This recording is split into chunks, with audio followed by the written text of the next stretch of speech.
এবার বরবাদ সিনেমার আয় নিয়ে মুখ খুলেছেন তুফান সিনেমার পরিচালক রায়হান রাফি। প্রিয়তমা ও তুফানের পর এবার সুপার ডুপার হিট সাকিব খানের বরবাদ মাত্র 8 দিনে আয় করেছে প্রায় 53 কোটি টাকা, যা বাংলা সিনেমার বিরল একটি রেকর্ড। বাংলাদেশের সুপারস্টার সাকিব খান মানেই যেন ব্লকবাস্টার। সাকিব খানের ছবি আসবে এবং ব্লকবাস্টার হবে না, এটা তো হতে পারে না। প্রিয়তমা ছবি দিয়ে বাংলা সিনেমার দিন ফিরেছে, নতুনত্ব ফিরে পেয়েছে বাংলা সিনেমায়। প্রিয়তমার পর সুপার ডুপার হিট হয়েছিল রায়হান রাফি পরিচালিত সাকিব খানের সিনেমা তুফান। তুফান দিয়ে আয় করেছে প্রায় 57 কোটি টাকা।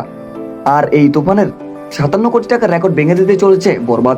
মাত্র 8 দিনে আয় করেছে 53 কোটি টাকা।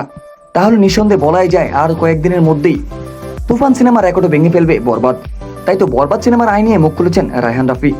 বরবাদ সিনেমার উদ্দেশ্যে রায়হান রাফি বলেন, তুফান 1 মাসেই সব রেকর্ড ভেঙে দিয়ে ইন্ডাস্ট্রি হিট হয়েছিল, আবার সেই রেকর্ড ভেঙে দিচ্ছে বরবাদ। সামনে আবার তাণ্ডব রেকর্ড ভাঙবে। আই হোপ খুব শীঘ্রই ইন্ডাস্ট্রি হিট হয়ে যাবে বরবাদে। এছাড়াও রায়হান রাফি আরো বলেছেন, খুব শীঘ্রই অর্থাৎ আগামী কুরবানির ঈদে আসতে চলেছে সাকিব খানের অভিনীত নতুন সিনেমা তাণ্ডব। তাণ্ডব দিয়েও বাংলা সিনেমার নতুন কিছু করে দেখাবে সাকিব খান, এমনটাই জানিয়েছেন রায়হান রাফি।